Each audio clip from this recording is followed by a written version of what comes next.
കാര്യമാണ്, അത് ചെയ്യാൻ പറ്റില്ല, അത്രേ ഉള്ളൂ. അതിന് അറസ്റ്റ് ചെയ്യുന്നതൊക്കെ രണ്ടാമത്തെ കാര്യമാണ്, അത് രണ്ടാമത്തെ കാര്യമാണ്. പക്ഷെ അത് നിൽക്കാൻ പറ്റില്ല.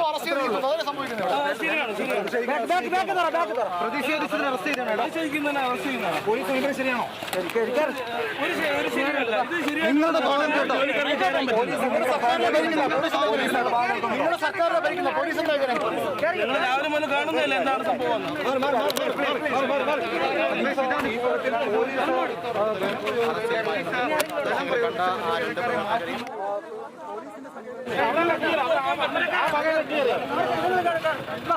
പ്രതിഷേധവുമായി എത്തുന്നവരെ പല ഘട്ടങ്ങളിലായി ഇവിടുന്ന് മാറ്റിക്കൊണ്ടിരിക്കുകയാണ്. ഓരോ സംഘങ്ങളായാണ് പ്രതിഷേധക്കാർ എത്തുന്നത്. ഓരോ സംഘങ്ങളായി എത്തുമ്പോൾ ഓരോ സംഘങ്ങളായി പ്രതിഷേധക്കാരെ പോലീസ് സമരക്കാരോടുള്ള പോലീസിന്റെ സമീപനം ശരിയല്ല എന്ന് പറഞ്ഞുകൊണ്ടാണ് അവർ ഓരോരുത്തരെയും പോലീസ് പൂർണ്ണമായും ഈ പരിസരത്തുള്ള ലുലുമാളിന്റെ പരിസരത്തുള്ള പ്രതിഷേധക്കാരെ പൂർണ്ണമായും ഇവിടെ നിന്ന് മാറ്റുക എന്ന ഉദ്ദേശത്തോടു കൂടിയാണ് ഈ രീതിയിൽ ഇപ്പോൾ നടപടികൾ സ്വീകരിച്ചു വരുന്നത്.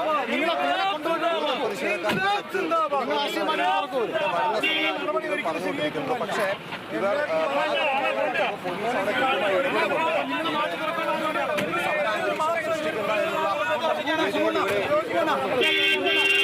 കൃത്യമായി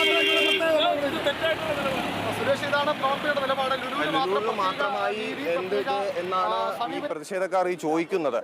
അവർ വീണ്ടും പ്രതിഷേധക്കാർ കൂടുതൽ പേർ ഇവിടെ എത്താനുള്ള സാഹചര്യമുണ്ട്. പക്ഷേ ജീവനക്കാർ, ലുലു മാളിലെ ജീവനക്കാർ അല്പസമയം മുമ്പ് നമ്മോട് പറഞ്ഞത് ഇവിടെ സ്ഥാപനം തുറന്ന് പ്രവർത്തിക്കുന്നില്ല, ഈ കഴിഞ്ഞ ദിവസവും ഇന്നലെയും ഈ രീതിയിൽ ഇവിടെ പ്രവർത്തിച്ചിരുന്നില്ല എന്നാണ് ലുലു മാളിലെ ജീവനക്കാർ പറയുന്നത്. ജീവനക്കാർ ആരും തന്നെ കഴിഞ്ഞ ദിവസവും എത്തിയിരുന്നില്ല എന്നും അവർ അവകാശപ്പെടുന്നുണ്ട്. ആ രീതിയിൽ ഇന്നും ജീവനക്കാരോട് സ്ഥാപനത്തിൽ വരണമെന്ന് അവർ അറിയിച്ചിരുന്നുമില്ല. ആ രീതിയിലാണ് കാര്യങ്ങൾ. അങ്ങനെയെങ്കിൽ ഇനിയിപ്പോൾ വരും മണിക്കൂറുകളിൽ ഈ ലുലുമാൾ തുറന്ന് പ്രവർത്തിക്കാനുള്ള ഒരു സാധ്യതയുമില്ല. കാരണം ഇന്നിനിപ്പോൾ ഈ സമരവുമായി ബന്ധപ്പെട്ട് കൂടുതൽ പ്രതിഷേധങ്ങൾ വരാനുള്ള സാധ്യതയുണ്ടെങ്കിൽ അതൊഴിവാക്കാൻ വേണ്ടി തുറന്ന് പ്രവർത്തിക്കുകയാണെങ്കിൽ ഒരുപക്ഷെ അത് വലിയ രീതിയിലുള്ള പ്രതിഷേധത്തിലേക്ക് പോകാൻ സാധ്യതയുണ്ട്. അതുകൊണ്ട് ആ രീതിയിലേക്ക് മാനേജ്മെന്റ് കടക്കാനുള്ള സാധ്യതയില്ല എന്നാണ് മനസ്സിലാക്കുന്നത്. ഏതായാലും പ്രതിഷേധക്കാരെ ഓരോ ഘട്ടങ്ങളിലായി ഇവിടെ പ്രതിഷേധവുമായി എത്തുന്നവരെ പോലീസ് ഇവിടെ നിന്ന് മാറ്റിക്കൊണ്ടിരിക്കുകയാണ് നിലവിൽ.